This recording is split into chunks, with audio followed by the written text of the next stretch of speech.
Mungkin selama ini teman-teman pernah berpikir kayak gini, salah nggak sih aku mikir kayak gini? Salah nggak sih aku ngerasain ini? Atau bahkan, lebay nggak sih aku kayak gini doang sampai kayak gini? Aku cuma mau bilang, teman-teman boleh kok ngerasain itu, dan nggak ada emosi yang berlebihan. Dan semua yang kalian rasain tuh real dan wajar.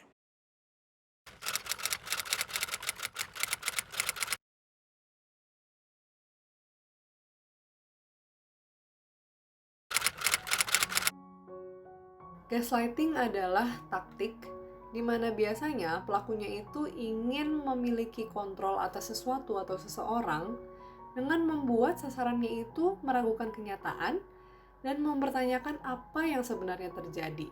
Secara pelan-pelan, pelakunya akan membanjiri orang ini dengan informasi-informasi yang salah. Dan biasanya hal ini itu mengarah kepada identitas dan harga diri orang ini. Bukan identitas yang kayak namanya siapa, bukan kayak gitu-gitu ya, tapi lebih kepada bagaimana dia memandang dirinya sendiri. Inilah yang akan diobrak-abrik sama si gaslighter ini. Ujung-ujungnya orang ini juga bisa jadi meragukan ingatannya dia, meragukan persepsinya, dan bahkan meragukan kesadaran dirinya. Hari demi hari, hal ini akan semakin rumit dan korbannya akan semakin sulit melihat fakta yang sesungguhnya. Dalam hubungan, awalnya semua terkesan baik-baik saja. Ya, bahkan dia akan membanjiri kamu dengan berbagai macam pujian dan memastikan kalau hati kamu itu sudah dia dapatkan. Nah, pas udah klek nih, udah kena gitu, pelakunya ini akan mulai berbohong. Ya awalnya dari hal-hal kecil sih yang mungkin akhirnya kamu menoleransi dan menganggap memang oh iya gitu kan. Nah, tapi kan level bohongnya makin naik. Dan pasti ada saat dimana kamu menyadari bahwa ada sesuatu yang salah. Nah, ketika hal ini terjadi, dia akan langsung nyerang kamu balik dan bikin seakan-akan kamu yang bohong dan kamu yang mengada-ngada. Ketika dia melakukan kesalahan, dia memutar balikan fakta itu dan malah menuduh kamu bahwa kamu yang salah. Dengan segala teknik manipulasi yang dia lakukan, akhirnya kamu mulai mempertimbangkan apa yang dia katakan bahwa kamu yang salah, kamu yang berlebihan, dan segala macamnya itu. Dan kamu jadinya sering merasa bersalah, sedikit-sedikit minta maaf, atas sesuatu yang sebenarnya tidak kamu lakukan. Mungkin dia sering bilang kayak, kamu tuh berlebihan tau nggak? Enggak, aku nggak pernah ngomong gitu. Mana coba buktinya? Kamu kali yang ngada-ngada. Udah deh, nggak usah terlalu sensitif. Contoh sederhana, misalkan dalam pacaran gitu ya. Terus terakhir kamu ketemu dia, kamu janjian bahwa hari Sabtu kalian akan pergi ke pantai. Pas hari Sabtu gitu kan, akhirnya kamu telepon dia kayak, hari ini kita jadikan ke pantai gitu. Terus dia bilang, bukan hari ini mah aku sibuk. Aku udah janji penting banget loh dan aku nggak mungkin cancel ini. Hah? Enggak, kamu bilang Sabtu, kok aku ingat banget Sabtu. Enggak, aku bilang Sabtu sibuk.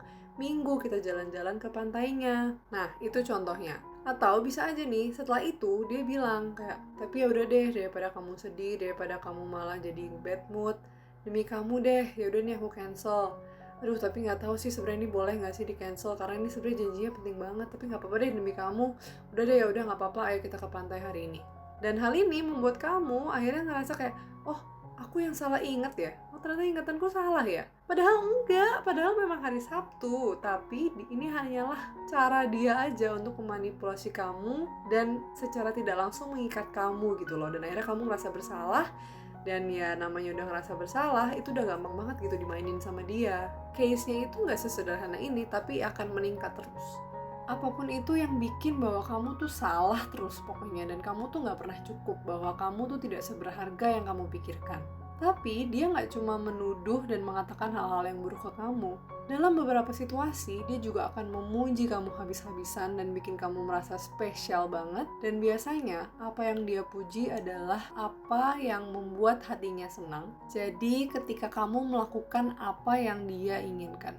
Nah, seiring berjalannya waktu, kamu akan semakin bingung dan mempertanyakan banyak hal gitu. Nah, ketika hal ini terjadi, ketika kamu mulai questioning yourself, dia bersikap bahwa dialah yang bisa membuat kamu merasa lebih tenang, lebih stabil, dan dia akan kembali ngasih penguatan positif lagi buat kamu. Pada akhirnya ini akan terus-menerus terjadi dan kamu pun akan terus-menerus memilih dia karena secara tidak sadar kamu merasa bahwa memang hanya dia yang bisa dipercaya. Kamu sudah secara tidak sadar dibuat bergantung sama dia.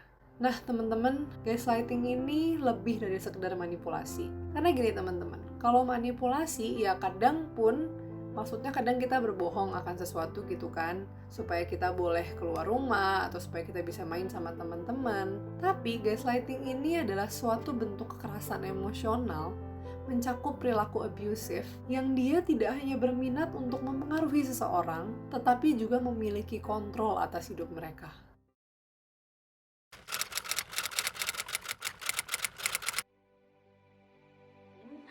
Itu ada satu hal yang menyeramkan sih, kayak Gaslighting ini tuh banyak terjadi di sekitar kita, atau bahkan mungkin di antara kita ada yang udah pernah mengalaminya. Tapi karena kebanyakan orang-orang itu belum paham dengan konsepnya, kita tuh jadi nggak tahu gitu kalau sebenarnya kita tuh lagi mengalami gaslighting, entah itu jadi korban ataupun bahkan jadi pelaku. Yang jadi korbannya itu biasanya nanti jadi ngerasa nggak berdaya dan ngerasa terikat banget sama pelakunya. Nah, jadi pas nanti korban mulai sadar terus dia mulai mencoba pergi dari si pelaku tuh bakal ngasih janji manis gitu loh istilahnya ke korbannya itu sendiri, biar korbannya itu balik lagi ke dia dan terikat kembali sama dia kayak gitu. Kan aku nggak berdaya dan ada si pelaku ini yang mau nerima aku, yang mau ada buat aku kayak gitu. Ya dalam hal ini sebenarnya kalau misalnya kita lihat lebih dalam, ketidakberdayaan itu sebenarnya ada di pelakunya itu sendiri. Tapi biar dia nggak terlihat dia tidak berdaya, dia bikin orang lain yang seolah orang lain itu yang nggak berdaya gitu. aku tuh nggak pernah bisa bayangin gimana rasanya kamu dimanipulasi sama orang-orang terdekat kamu, kayak orang tua, pacar, kayak gitu kan. Dan kamu tuh jadi mempertanyakan gitu loh, sebenarnya ini benar gak sih, sebenarnya aku tuh waras gak sih, kayak mempertanyakan gimana kondisi diri sendiri gitu. Makanya sebenarnya topik gaslighting ini perlu lebih di-up lagi sih, supaya makin banyak orang yang aware mengenai konsepnya, mengenai tanda-tandanya, jadi mereka bisa lebih mengantisipasi.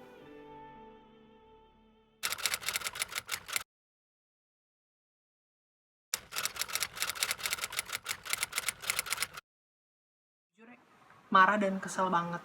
Oh, ini tuh bukan di film doang ya, ternyata tuh ini ada di dalam realita gitu ya. Jujur aku takut sih, karena ternyata gaslighting itu menyeramkan gitu.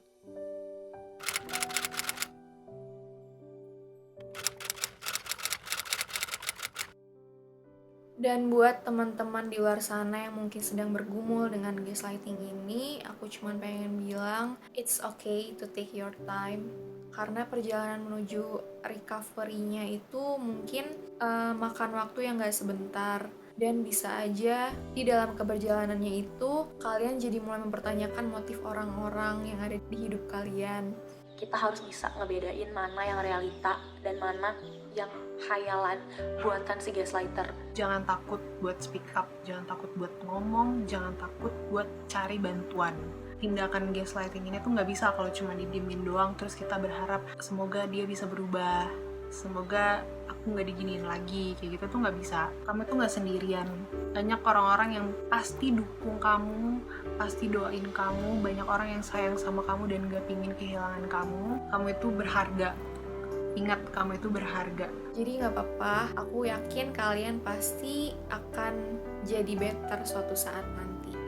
Semoga senantiasa diberikan kebahagiaan dan sukacita selalu. Dan aku yakin kita semua pasti bisa menghadapinya.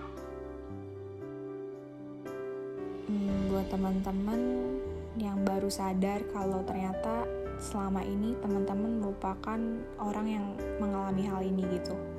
Aku tahu ini pasti berat banget buat teman-teman. Gak apa-apa kok buat ngerasa bingung, ngerasa kaget, sedih. Terutama kalau pelaku gaslighting ini tuh ternyata orang terdekat kalian gitu. Teman-teman tuh harus tahu kalau kalian semua itu berhak untuk didengar. Dan kalian tuh bebas buat nyampein emosi kalian. Kalau misalnya nih ya, di dalam hubungan yang teman-teman punya, entah itu sama pacar, sama rekan kerja, sama teman-teman kalian, atau apapun itu deh. Dan di dalam hubungan itu tuh teman-teman gak berani atau bahkan takut buat ngungkapin perasaan teman-teman, itu berarti hubungan itu udah gak sehat dan udah gak baik buat teman-teman semua. Ketahuilah guys, bahwa it's okay to walk away from anything that's toxic in your life. And remember that you can and will have better relationships. Cheer up!